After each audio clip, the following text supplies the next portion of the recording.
ձեզ Հայեջան, այսօր ես կպատմեմ հայերի կամ Հայաստանի հին արևելքի հոգևոր ընկալումների մասին և կցանկանայի ասել բաժանորդարու գրվեք իմ այս յութուբյան ալիքին,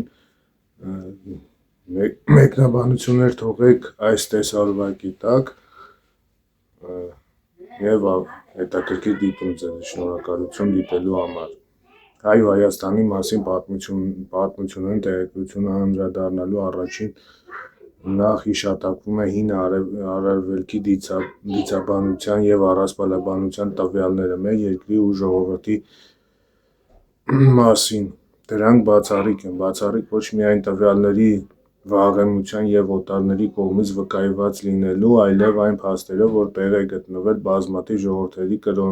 կրոնների ու սուրբ գրքերում։ Աստվածաշնչի Ծննդոց գրքում պատմվում է, որ Աստված մարդկությունը արարեց Եդեմյան դրախտում, որից դուրս են գալիս 4 գետեր՝ Եփրատ, Տիգրիս, Գեհոն և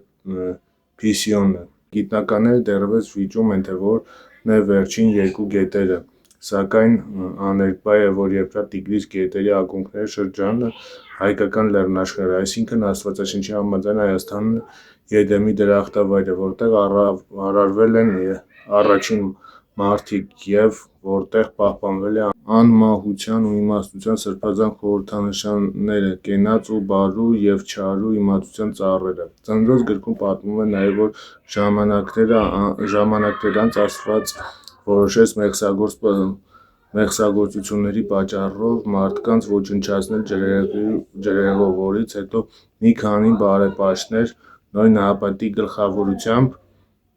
փրկվեցին Արարատյան լեռների վրա, այսինքն հայկական լեռնաշխարհում։ Փաստորեն Աստվածաշնչի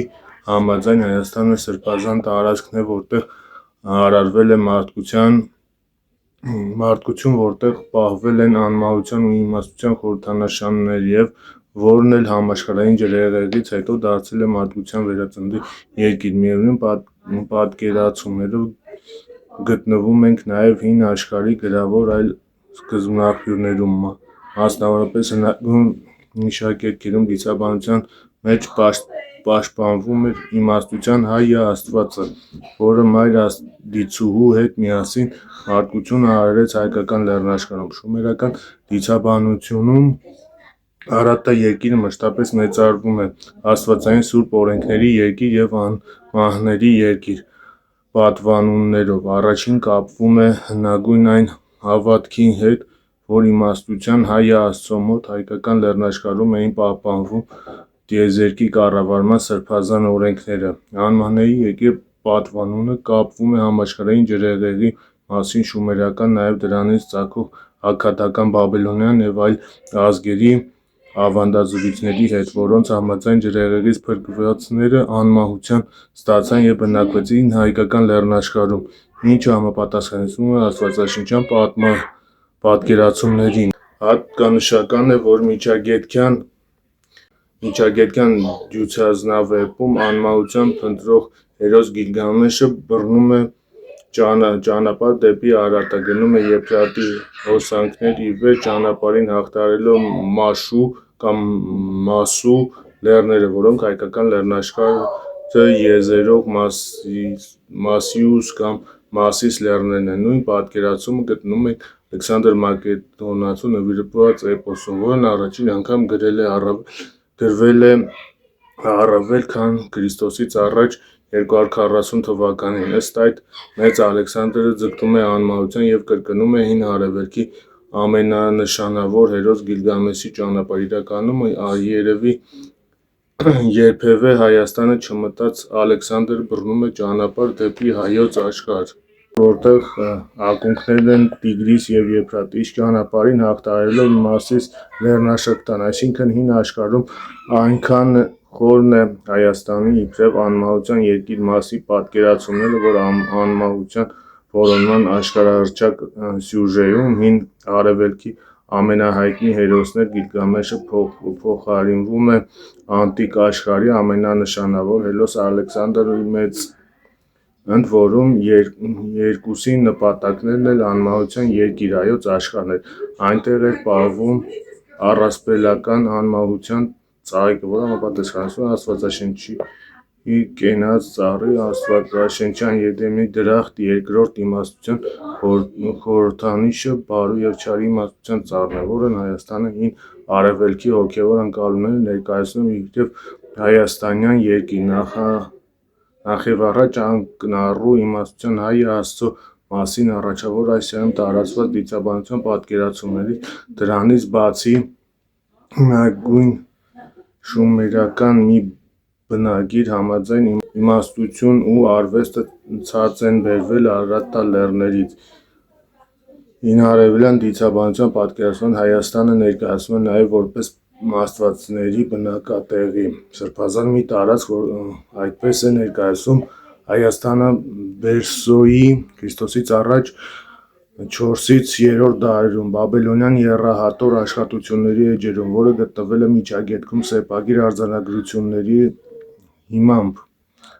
Միջագետքյան Գիլգամեշ էպոսում Հայաստանը կոչվում է աստվածների կաճառ, այնտեղ է, որ աստվածները մարդկությունը վերապրելու իրավունք շնորհեցին, իսկ հյուսիսսիրիական Ուգիթի քաղաքներից Ք.ա. 14-10 դարերում գտնված սեպագիր արձանագրությունների համաձայն Գերագույն Աստծո բնակավայրը Արևմտյան Եփրատի Մալլա գետի ակունքներում էր նախաքրիստոնեական Հայաստանի գլխավոր պաշտամունքային շրջանում բարձր հայքում։ Նման պատկերացումները տարածվում են նաև մեր նախնիների հավատալիքներում, որոնցից առաջին բեկորներն են պահպանվել մատենագրության էջերում։ Ահա թե ինչպես է Մեծ Հայքի Բարձր Հայք նահանգը նախաքրիստոնեական Հայաստանի գլխավոր հոգևոր կենտրոնը ներկայացվում աշխարհացույցում։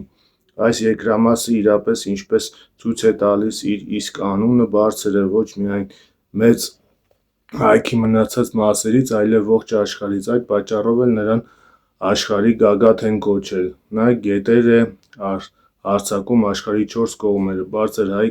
Հայքից սկիզբ են առնում 4 խոշոր գետեր։ Աշխարհի գագաթ կոչվելու հնագույն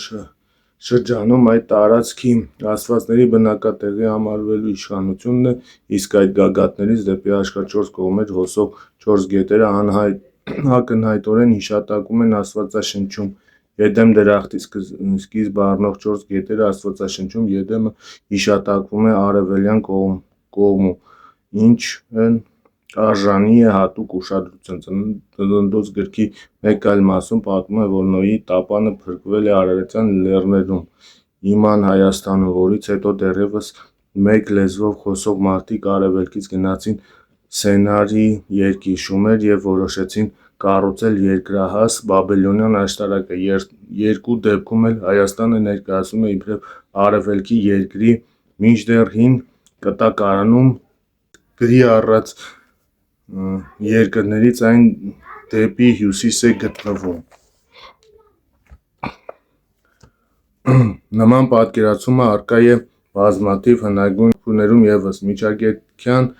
Գիլգամեշ էպոսում դրախտի և անմահության երկիր անունը Մշո լեռներն էին, ուր տեղի է ունենում արևածագն ու մայրամուտը, նշանակում է Միջագետքի ու Պաղեստինի հյուսիսային տարածքում հայկական լեռնաշխարհը արևելք է համարվել ոչ բառի աշխարհագրական, այլ արևի ելքի երկրի իմաստով։ Հետագայում նախնական իմաստը մոռացվել է, բառն ընկալվել է սոսկ աշխարհագրական նշանակությամբ։ Հայկական լեռնաշխարհի արևի հանգրվան լինելու մասին պատկերացումը պահպանվել է նաև խեթական աղբյուրներում, որոնց համաձայն Արեգակը ծագում էր Արևելյան ծովից, Վանա լճից։ Դա լիովին համահունչ է հայկական ավանդազրույցներին, ըստ որոնց արևի ոսկյա ննջարանը գտնվում է Վանա լճի հատակին, որտեղից ամեն առավոտ ելնում է և ուր ամեն գիշեր վերադառնում է ցերեկվա լուսնատուն։ Հայաստանի մասին չափազանց հետաքրքիր տեղեկություններ է պահպանվել նաև Սասնածռեր կամ Սասունցի Դավիթ էպոսում։ Ծովինարը որդիներին խորհուրդ է տալիս Բաղդադից փախչել Հայաստան հետևյալ խոսքերով. «Փախեք, գնացեք Հայոց թագավորի քաղաք, գիշեր պայծառ աստղերը բռնեք նշան, ցերեկն էլ հարցունքեք արևելքից թագավորի երկիր»։ Հայաստանը մեր էպոսում կոչվում է արևելքի թագավորի երկիր։